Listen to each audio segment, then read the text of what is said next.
Hi teachers அனைவருக்கும் வணக்கம். டிஆர்பியில் பார்த்தீங்கன்னா ஆனுவல் பிளான் வந்து ரிலீஸ் பண்ணிட்டாங்க. இது வந்து ஒரு ஏமாற்றமான ஒரு ஆனுவல் பிளான்லேயே சொல்லலாம். என்ன அப்படின்னு சொல்லி பார்த்தீங்கன்னா ஒவ்வொரு எக்ஸாம்ஸ்க்கும் எவ்வளோ வேக்கன்சி அப்படிங்கிறத ஒரு டீட்டெயில்டு வந்து நமக்கு வந்து கொடுக்கல. இது டென்டேட்டிவ் அப்படின்னு சொல்லி கொடுத்துருந்தாலும் எவ்ரி இயர் இந்த மாதிரி டென்டேட்டிவ் ஆனுவல் பிளான் கொடுக்குறப்ப ஒரு சில எக்ஸாம்ஸ்க்கு எவ்வளவு போஸ்ட் அப்படின்னு சொல்லி நம்பர் ஆஃப் போஸ்ட் வந்து கொடுத்துருப்பாங்க. ஸோ அதை வச்சு நம்ம வந்து கால்குலேட் பண்ணிக்கலாம் இன்க்ரீஸ் ஆகுமா அல்லது குறையுமா அப்படின்னு சொல்லிட்டு. ஆனால் எந்த ஒரு இதுவுமே கொடுக்கல. இதில் ரொம்ப முக்கியம் என்ன அப்படின்னு சொல்லி பார்த்தீங்கன்னா லாஸ்ட் டைம் நமக்கு வந்து கொடுத்த ஆனுவல் பிளானில் அந்த எக்ஸாமே கண்டக்ட் பண்ணல. ஸோ உதாரணத்துக்கு பார்த்தீங்கன்னா PO exam. So PO exam கண்டக்டே இன்னும் பண்ணலை. ஆனால் அதை பற்றின அப்டேட் வந்து இதில் கொடுக்கவே இல்லை. சரிங்களா? இதில் வந்து பிடி வந்து கொடுத்துருக்காங்க, டெட்டு வந்து கொடுத்துருக்காங்க, செட் எக்ஸாம்ஸ் வந்து கொடுத்துருக்காங்க. டெட்டு 2 வாட்டி நடக்கிற மாதிரி கொடுத்துருக்காங்க. ஸோ அது மட்டும் இல்லாமல் இங்கே சரிங்களா ஆக்சுவலாக பார்த்தீங்கன்னா நவம்பரில் நோட்டிஃபிகேஷன் வந்து மார்ச்சில் 2026 நடக்கிற மாதிரி கொடுத்துருந்தாங்க 51 போஸ்ட்டுக்கு. ஆனால் இதை பற்றின எந்த ஒரு தகவலுமே சொல்லலை. ஸோ இந்த எக்ஸாம்ஸ்க்கு நிறைய பேர் ப்ரிப்பேர் பண்ணிட்டு இருந்தாங்க. இப்போ அவங்களுக்கு எல்லாமே ஒரு டவுட்டாக இருக்கும், இந்த எக்ஸாம் வருமா இல்லையா, நான் இதுக்கு படிக்கலாமா அப்படின்னு சொல்லிட்டு. ஸோ இது வந்து தெளிவுபடுத்திருக்கலாம். அப்டேட்டட் நியூஸ் வருதா அப்படின்னு சொல்லி கொஞ்சம் நம்ம வெயிட் பண்ணி பார்ப்போம். அது மட்டும் இல்லாமல் நிறைய பேர் வந்து எதிர்பார்த்துட்டு இருந்தது பிஜிடிஆர்பி.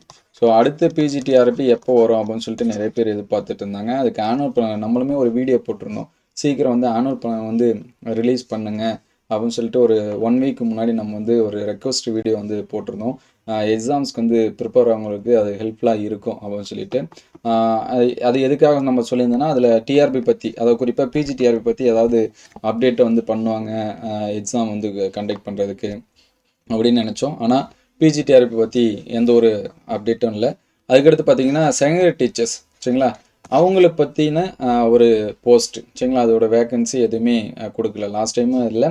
ஸோ இந்த டைமும் பார்த்தீங்கன்னா அதில் எந்த ஒரு அப்டேட்டும் இல்லாமல் இருக்குது. ஸோ அவங்க அந்த எக்ஸாம் முடிச்சுட்டு டெட்டு முடிச்சுட்டு வெயிட் பண்ணுறவங்களுக்கு கொஞ்சம் கொஷின் மார்க் தான். ஸோ இதில் பார்த்தீங்கன்னா பிஜிடிஆர்பி பற்றி அதிகமாக சொல்லலை, செகண்டரி டீச்சர்ஸ் வந்து சொல்லலை, அதுக்கடுத்து பிஓ எக்ஸாம் வச்சு சொல்லலை, அதுக்கடுத்து பாலிடெக்னிக் என்ன நியூஸ்னே தெரியல சரிங்களா. பாலிடெக்னிக் ஏன்னா நம்ம கமெண்ட்டில் அதிகமாக கேட்டுட்டு இருக்கிறது என்னென்னா பாலிடெக்னிக் டிஆர் பற்றி என்னாச்சும் நியூஸ் இருந்தால் சொல்லுங்கள் அப்படின்னு சொல்லிட்டு தான். ஸோ லாஸ்ட் இயர் ஆனுவல் பிளானாக இருக்கட்டும் அதுலேயுமே நமக்கு பாலிடெக்னிக் டிஆர்பி பற்றி நமக்கு வந்து எதுவுமே சொல்லலை.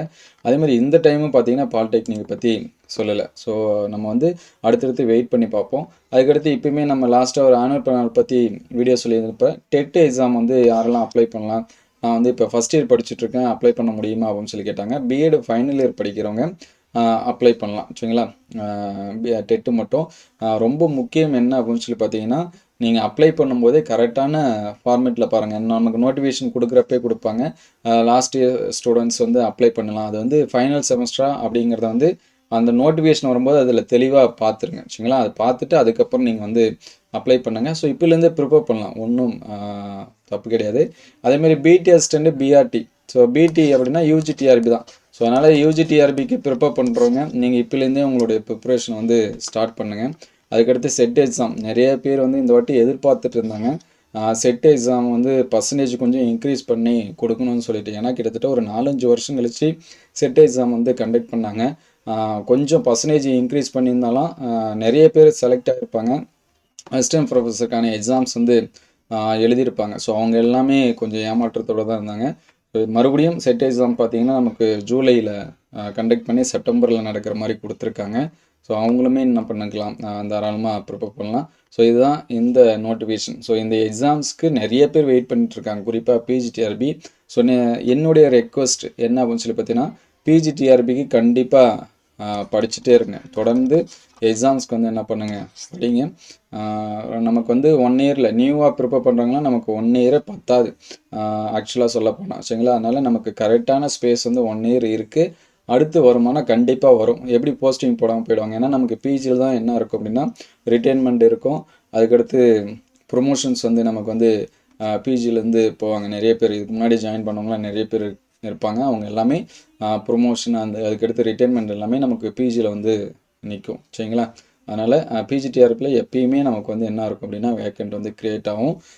ஹையர் செகண்டரி மோஸ்ட்லி பார்த்தீங்கன்னா 10th வரைக்கும் ப்ரைவேட் ஸ்கூலில் படிச்சுட்டு 11th and 12th பார்த்தீங்கன்னா கவர்மெண்ட் ஸ்கூலில் படிக்கிற கேண்டிடேட் எல்லாமே நிறைய பேர் இருக்காங்க. அதேமாதிரி ஸ்கூல்ஸ் எல்லாமே அப்கிரேட் பண்ணுவாங்க. 10th வரைக்கும் இருக்குது அப்படின்னா 11th 12th வந்து ஹையர் செகண்டரி ஸ்கூலாக அப்கிரேட் பண்ணுவாங்க. ஸோ அப்போ எல்லாமே வேக்கண்ட் வந்து என்ன பண்ணும் அப்படின்னா கிரியேட் ஆகும். எவ்ரி இயர் ஒரு 10 ஸ்கூல் 20 ஸ்கூல் இந்த மாதிரி என்ன பண்ணிட்டு இருக்காங்க அப்படின்னா அப்கிரேட் பண்ணிட்டு தான் இருக்காங்க. ஸோ அப்போ அந்த ஸ்கூலுக்கு எல்லாமே வேக்கண்ட் கிரியேட் ஆகும். அதனால் தொடர்ந்து வந்து என்ன பண்ணுங்கள், எக்ஸாம்ஸ்க்கு வந்து ப்ரிப்பேர் பண்ணுங்கள். உங்களுக்கு ஏதாவது டவுட்னா கமெண்ட் பண்ணுங்கள். ஸோ இந்த எக்ஸாம்ஸை பற்றி, அதாவது பிஇஓ, பிஜிடிஆர்பிஓ, செகண்ட் கிரேட் பற்றியோ எதனாச்சும் அப்டேட்டட் நியூஸ் வந்துச்சுன்னா உடனே அப்டேட் பண்ணுவோம். இருந்தாலும் நீங்களும் எக்ஸாம்ஸ்க்கு வந்து என்ன பண்ணுங்கள், ப்ரிப்பேர் பண்ணுங்கள். So thank you all.